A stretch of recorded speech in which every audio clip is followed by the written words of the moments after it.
It's lovely sitting here with a 4-1 win. Obviously, it is at Villa Park, but it was a testing day today. And I think fair play to the players and the mentality they've shown this season and the level of resolve that I think you need in a game where everything's not really going your way, 10 men aside. Obviously, we started the game very well. It was very offensive from David Moyes. I thought he would pluck for being more of a higher press out of possession. I think we saw Declan and Souček play a little bit higher. The front three in particular put pressure on Villa's defence. And I felt that we managed the game very well out of possession. And in the transitions, for me, it seemed like it was clicking today. I think in terms of the intensity of the passing, playing through the lines, the movement off one another, I thought we had a lot of joy first 20 minutes and I was relatively happy with the performance. I felt that we looked comfortable in terms of playing out from the back. And I felt that we got the balance as well between defence and attack. And it looked quite positive for West Ham. And obviously the first goal comes from a switch pass from Declan Rice, who again was immense today. And he just shows his quality. Take the goal aside, I just think the way he can control the game, the way he breaks up play, the way he carries the ball. And obviously he sets that up for Ben now. If you want to look at that goal in isolation, I've seen a lot of the pundits talk about how Target's let him in on his left foot. Truth be told, you don't really know what you're coming up against when you're coming up against Ben Johnson because he's good with both his left and his right. It is a good finish. I hear the arguments that maybe the keeper could do better. In all honesty, I think it's a fantastic strike. I think it's nearly in the corner anyway. And to be fair, I think a goal was what we deserved even in those first few minutes or so. And then Villa, for me, kicked it up a gear. And Villa decided, particularly in the first 20 minutes or so, they were going to sit a little bit deeper. And it gave West Ham the impetus to press them. The minute Villa started pressing us back, I don't think we quite anticipated that. And I thought Watkins today did a decent job in stretching our back two, particularly Zuma, getting in behind. They were overloading at times on that left-hand side. And obviously, when you are playing with a much higher press and your midfield and your attackers are in a higher position, you are going to leave yourself vulnerable at times. So there were a few hairy moments in particular. And from Buendia, who, yes, I don't think he's clearly this season been the player that he was when he was at Norwich, but just in terms of some of those movements and getting in beyond, it did cause us a couple of issues. And of course, that did lead to the goal. And the way it happens is frustrating because West Ham, we're not playing in a way that's we're gonna sit deep like we have in the past couple of weeks in that 4-4-2. If anything, we're gonna press and we're gonna try and create the turnovers. And when you've got Crest pressing a little bit higher, and then there's Fornals and Buendia's playing in behind, just getting that shape right was quite difficult for us. I am disappointed that Ollie Watkins had so much space in the box. It's uncharacteristic to see that from a West Ham defence. I know that at times our back four will sit back very, very deep. And of course, that will allow space from the cutbacks. Fabianski has to do better. I want to keep this perception of Fabianski as balanced as possible. I don't want to sit here and criticise him too much. I think you've got to look at both the good and the bad. I think he has to do better there. It is quite central, in all honesty. I know he's been pulled to one of his sides, but I would have liked him to have done better, if I'm honest. But having said all of that, you have to look at the defending. Defensively, you have to deal with that a lot better. And I think that's where the bulk of the criticism should lie. And then it became quite a hairy end to the half. And I think it was because Villa were being better in terms of in possession. I think they were carrying the ball better. I think they were forcing us out of position. They were beating our press.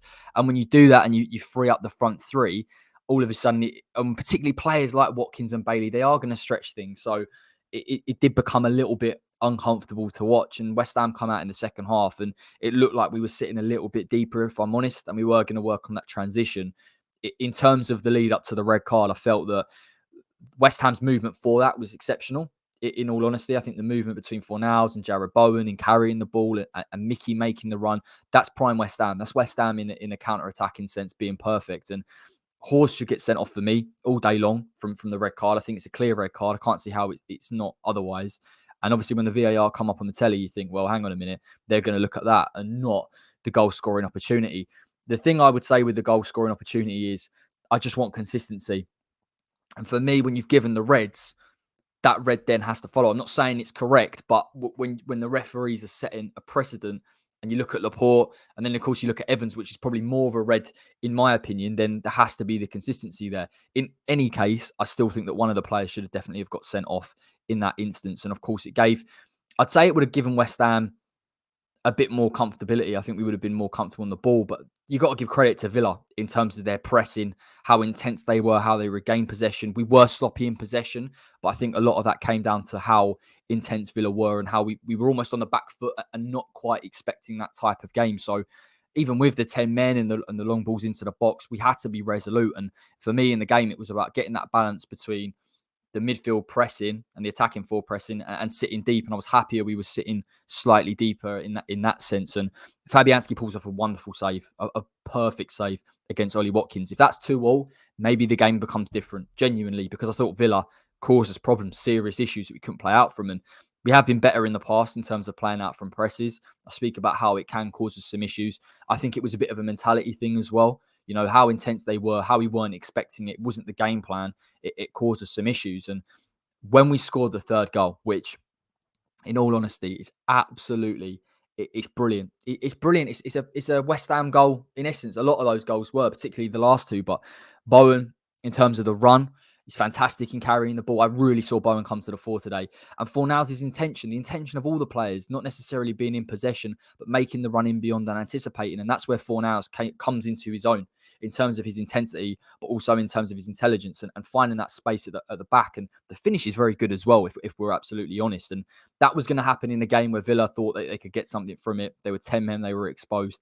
It played into our hands. The fourth goal is exceptional. And I think by the third goal, and particularly bringing Manu Lanzini on, who I thought had an influence in terms of us being a little bit calmer in possession, it felt like West Ham were comfortable in playing through presses, playing vertically, trying to stretch the play at times. And Mickey, who, and I've got an issue with it, and I'll probably save it for another post-match, but playing the ball into him constantly aerially doesn't always work, and that is frustrating to see. And the one time in the game where Mick's been able to anticipate it and get on the half turn and take it into feet, he's completely sold the defender. And that's where he set up the attack. And I thought the composure, the movement in that fourth goal, Manu Lanzini, it was phenomenal, because Manu Lanzini is a player that isn't primarily part of West Ham's overload in the box, but the overload for both goals was just exceptional. And Manu's composure to play it in to someone like Jarrod Bowen, who for me today was brilliant, was absolutely brilliant. And the positions that he's picking up, the movement that he's making, he looked dangerous every time he was on the ball. I felt that he probably could have scored another goal in the first half, albeit from a deflection. So he's coming into his own for me. He's really coming into his own. He's an exciting player, and I think he's going to start chalking up more and more goals. But in terms of generally the performance, shaky at times, dominant in the first 20. But listen, this is the strength of the side. This is the mentality of the side, to be able to deal with situations where you're uncomfortable, and it tests your resolve, and you can adapt. And the quality shone for me. The quality, I know the 10 men as well, but we are a different level at the minute. And Declan Rice as well today was exceptional, and he always is. And even he struggled, even he misplaced a few passes, and it wasn't quite clicking. So it shows you how far we've come as a team. It was important to get that win away at Villa Park, particularly under the circumstances and the frustrations at times during the game. That's a massive 3 points, 20 points. The goal difference is big as well. And we go into Genk, if we can get that boxed off, that's a Europa League done and qualified for, as well as 20 points in the Premier League before Liverpool. So we are in the ascendancy here. I'm sure we'll see rotation in midweek. Very, very happy, particularly with the goals and some of the individual performances.